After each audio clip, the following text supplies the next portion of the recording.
I'm Nathan Phipps, and we're going to go over no warrant surveillance.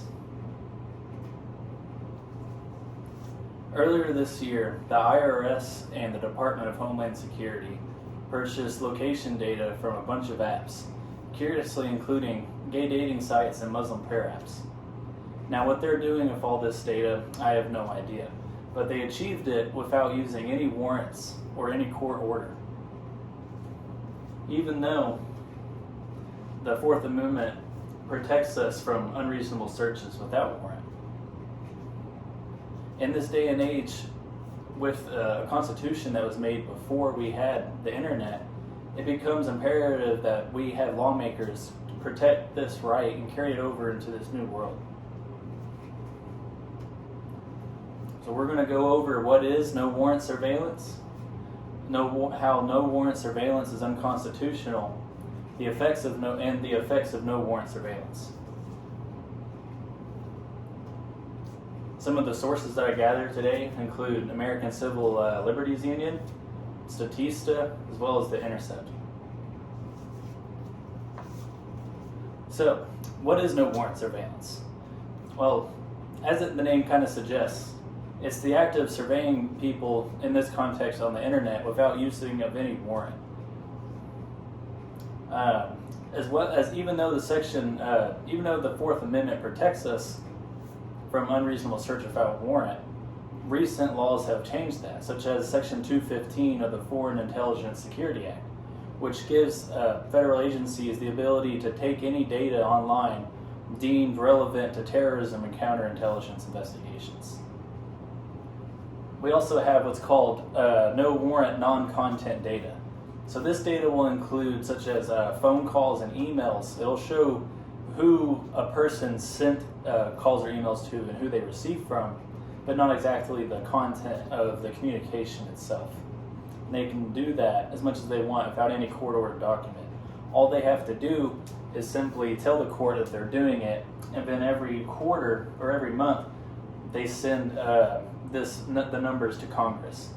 I've tried my best to look around. This is the latest statistics I can find on this. As you can see, there's a big incline in the use of these. So you have PIN registers, which shows who you were calling and emailing, and tap and trace shows who you've been receiving these communications from.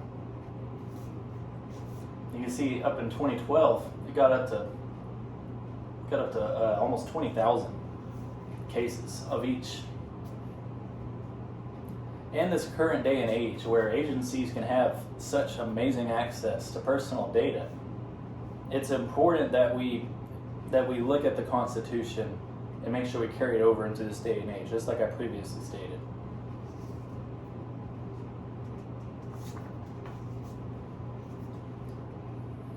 As mentioned, this is unconstitutional, right? How is it okay that we can have personal data, such as location data, and who we're texting and calling without warrants? So,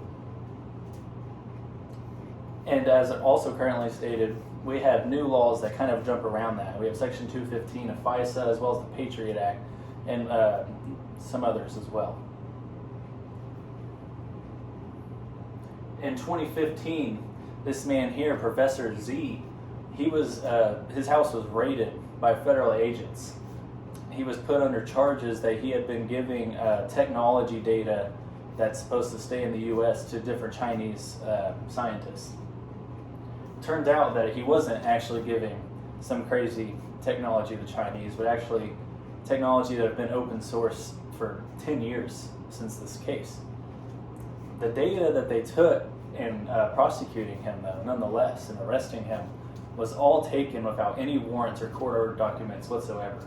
Because under Section 215 of the FISA, they could take this information about him without any type of warrant, as it pertains to counterintelligence and foreign intelligence.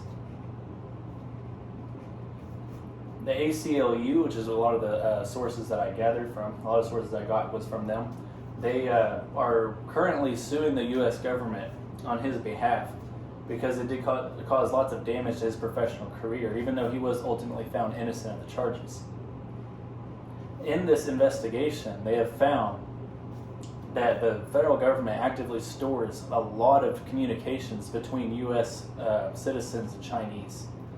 So much so, in fact, that there's an inside joke that that these databases are called FBI's Google. FBI's Google. It's a rather dark term, right? The idea that they could just search up anything they want about you, a lot of times without any warrant. And in the case where there is a warrant, oftentimes a judge is going to feel obligated to just rubber stamp that and let them get it. So each use of this no warrant surveillance, the searching of people's communications and private belongings without the use of warrants, gives government further precedence to continue doing so, and in fact it expand on their use of it, as we see in the previous graph. The current laws giving agencies are specifically vague and allow agencies to have freedom to interpret what they can and cannot, in fact, search. And you can see if they want to get something done, they're going to liberally describe what is a terrorism or counterintelligence or foreign communications. There's also been a sharp incline of internet surveillance in general. So this source is from Statista, and it covers user data. It covers user data requests to Google from the Department of Justice. So over here you have early 2011, about a little under 10,000 requests of this data. So we're nowadays, this last column here is the first half of 2021. You have over 50,000 requests of government trying to see what people are searching on Google, what activities across YouTube, email, Google Docs, various applications that they use. Modern tech also creates modern problems. In this world where we have so much of our lives put up on the internet, such as this video that I'm presenting to you, it's important that lawmakers help protect our rights under the Fourth Amendment into this digital world. It seems often that laws lag behind the flow of technology, and it can become a very dangerous situation. So in this, we've covered the definition of no warrant surveillance. We've gone over how it's unconstitutional, as well as the effects and dangers of this practice.